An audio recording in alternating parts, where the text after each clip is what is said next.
একেবারে মিথ্যা এবং আমার দ্বারা 1 লক্ষ টাকা চাঁদা চেয়েছে। আমি এখানে চাঁদা দিতে ব্যর্থ হয়েছি, এই জন্য আমার নামে ভুয়া নিউজ দিয়েছে।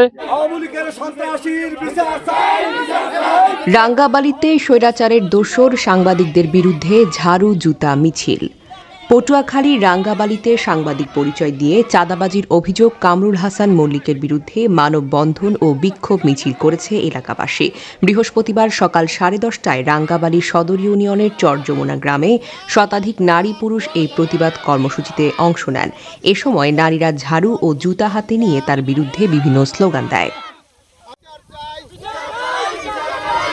সংবাদ মানি না, মানব না, মিথ্যা সংবাদ মানি। মানববন্ধনে বক্তারা অভিযোগ করেন, কামরুল হাসান মল্লিকের বাবা উপজেলা আওয়ামী লীগের উপদেষ্টা, তার বড় ভাই উপজেলা শ্রমিক লীগের সাধারণ সম্পাদক এবং ছোট ভাই নিষিদ্ধ সংগঠন ছাত্রলীগের নেতা। পরিবারের প্রভাব বিস্তার করে কামরুল স্বৈরাচারী হাসনামালের সাংবাদিক পরিচয়ে চাঁদাবাজি, নামে বেনামে টেন্ডারবাজি এবং সরকারি প্রকল্প থেকে অবৈধভাবে কোটি কোটি টাকা আত্মসাৎ করেছেন।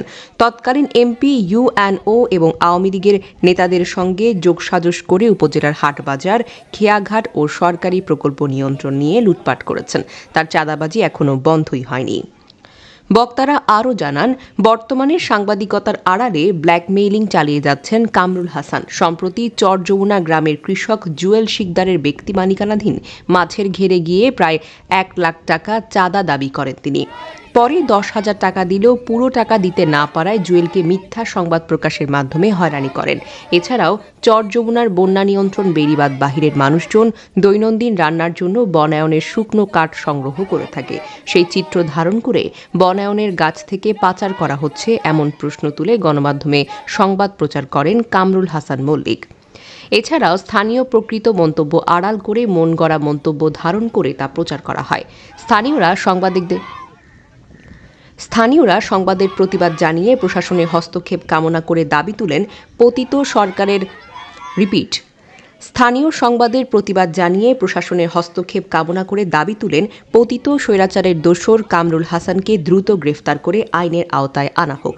এ সময় বক্তব্য দেন রাঙ্গাবালী উপজেলা বিএনপির প্রচার সম্পাদক জুয়েল মীর, রাঙ্গাবালী দক্ষিণ ইউনিয়নের যুবদলের সাংগঠনিক সম্পাদক ফারুক মাঝি, স্থানীয় কৃষক জুয়েল শিকদার ও শিক্ষার্থী মোহাম্মদ নাসিম সহ প্রমুখ।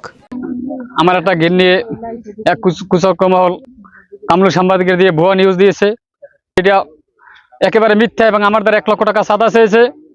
আমি এখানে চাঁদা দিতে ব্যর্থ হয়েছি, এই জন্য আমার নামে ভুয়া নিউজ দিয়েছে এবং কোনো তদন্ত না নিয়ে ওনারা এই ভুয়া নিউজ দিয়ে আমার দ্বারা মিথ্যা হয়রানি করার জন্য আমার করেছে এবং আমি সাধারণ মানুষের দ্বারা জানাইছি। জানার পর আমি সাধারণ মানুষের দ্বারা বিচার চাই এবং আমাদের আইনের যারা আছেন আইনের মাধ্যমে সাংবাদিকের মাধ্যমে সত্য তথ্যটা জানাইয়া আমি বিচার চাই। সম্পাদক কামরুলের ভাই, আমি গাড়ি চালাই রোডে, দুবারের সময় বাড়ি আসছি। বাড়ি আসার পর আমার বাড়ি থেকে বলছে যে বাড়িতে লাকড়ি নাই, তা আপনি যাইয়ে দুটো লাকড়ি টোকাই আনেন। আমি বাগানে গেছি, বাগানে যাওয়ার পর আমি যাইয়া লাকড়ি টোকাই নিয়ে যখন ঘেরে রাস্তায় উঠছি তখন তারা আমার সামনে গিয়ে পড়ছে। ওরে আমার ক্যামেরায় ছবি ধরছে সাংবাদিকেরা, কামরুল সাংবাদিক, ঠিক আছে। তাই সেখানে আমার জিজ্ঞাসা যে জুয়েলের ঘেরের উদ্দেশ্যে জিজ্ঞাসা যে ঘেরটা যে বাড়াইছে এখানে কি কোনো গাছ ছিল নাকি।